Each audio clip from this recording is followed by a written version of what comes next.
Halo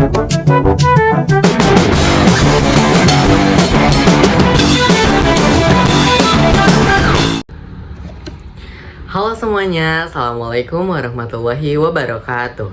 Kembali lagi di video saya.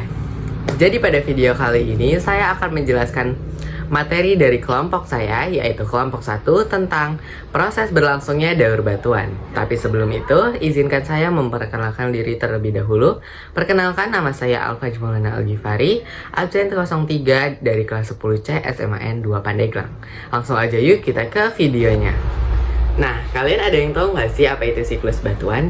Jadi, siklus batuan adalah suatu proses alamiah yang menjelaskan bagaimana batuan dapat terbentuk, berubah, dan akhirnya hancur. Siklus batuan terdiri dari 3 tahap, yaitu yang pertama pembentukan batuan, bahan batuan, dan penghancuran batuan. Konsep siklus pembentukan batuan pertama kali diperkenalkan oleh seorang ahli geologi asal Skotlandia yang bernama James Hutton pada abad ke-18. Ia merupakan salah satu tokoh dalam sejarah ilmu geologi dan dianggap sebagai bapak ekologi. Ia merupakan salah satu tokoh penting dalam sejarah ilmu geologi dan sebagai bapak geologi modern. Hutton menyatakan bahwa batuan yang ada di permukaan bumi mengalami perubahan melalui proses alamiah yang berlangsung dalam skala waktu yang sangat lama. Nah, langsung aja kita masuk ke siklus batuan. Jadi siklus batuan itu ada 6. Yang pertama itu adalah pembentukan magma. Tahap awal dari siklus pembentukan batuan adalah pembentukan magma, yakni cairan panas yang terdiri dari mineral, gas yang terbentuk di bawah permukaan bumi. Ketika magma mengeras di bawah permukaan, ia membentuk batuan beku yang dikenal sebagai plutonik dan intrusif. Contoh batuan beku plutonik meliputi granit, diorit, dan gabbro. Apabila magma mengalami pembentukan di atas permukaan bumi, ia akan membentuk batuan beku yang dikenal sebagai vulkanik atau ekstrusif. Contoh batuan beku vulkanik meliputi basalt, andesit, dan riolit. Nah, yang kedua adalah pelapukan batuan beku. Dalam proses pelapukan ini, batuan beku terurai dan rusak menjadi batuan yang lebih kecil melalui pengaruh faktor lingkungan seperti air, udara, dan suhu. Nah, yang ketiga ada pergerakan batuan. Dalam proses siklus batuan ini, airlah yang berperan paling banyak.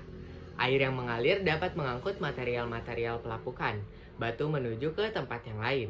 Ada juga angin dan gletser yang mampu mengangkut material menuju ke tempat lain atau perpindahan. Nah, yang keempat ada pengendapan dan pembentukan batuan sedimen. Proses pengendapan terjadi ketika energi transportasi material yang dibawa oleh air atau angin berkurang dan material mulai membentuk di suatu tempat. Setelah terjadi pengendapan, material yang terpendam mengalami diagnesis. Terjadi proses batuan beku menjadi batuan sedimen. Siklus batuan sedimen dalam diagnesis terjadi melalui beberapa tahap, yaitu pemadatan, pembentukan matriks, dan pembentukan mineral baru. Pemadatan terjadi ketika material sedimen menumpuk, kemudian tekanan dari lapisan di atasnya membuat material sedimen tersebut menjadi padat dan keras.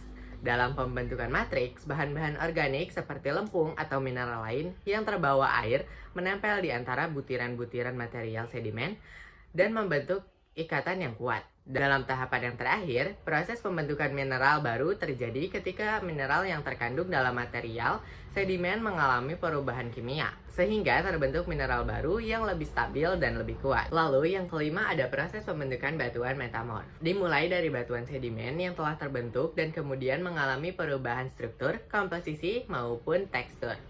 Perubahan-perubahan ini diakibatkan oleh faktor lingkungan yang ekstrim seperti suhu, tekanan, dan aktivitas fluida. Proses metamorf dapat terjadi di berbagai kondisi lingkungan, seperti di bawah permukaan bumi pada kedalaman yang berbeda, di daerah gunung api aktif, atau di daerah yang terkena tekanan dan gesekan tectonic plates.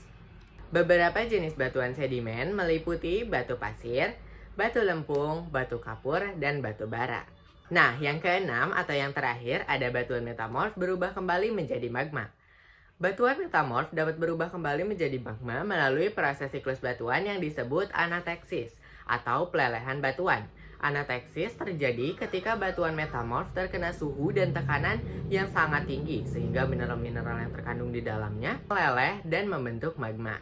Proses siklus batuan anateksis sangat dipengaruhi oleh faktor suhu, tekanan, dan waktu. Hal ini disebabkan karena batuan metamorf sudah mengalami metamorfisme dan memiliki struktur yang lebih reaktif.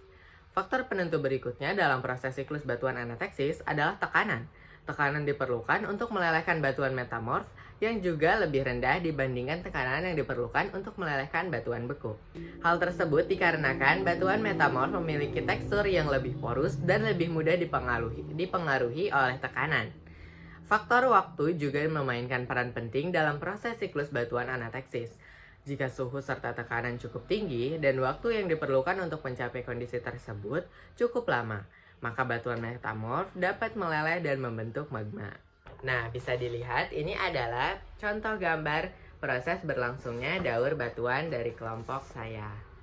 Nah, mungkin itulah penjelasan mengenai proses berlangsungnya daur batuan. Mohon maaf bila dalam video ada perkataan yang kurang berkenan. Saya Alfaj Maulana Al-Ghifari pamit undur diri. Kurang dan lebihnya saya mohon maaf. Wassalamualaikum warahmatullahi wabarakatuh.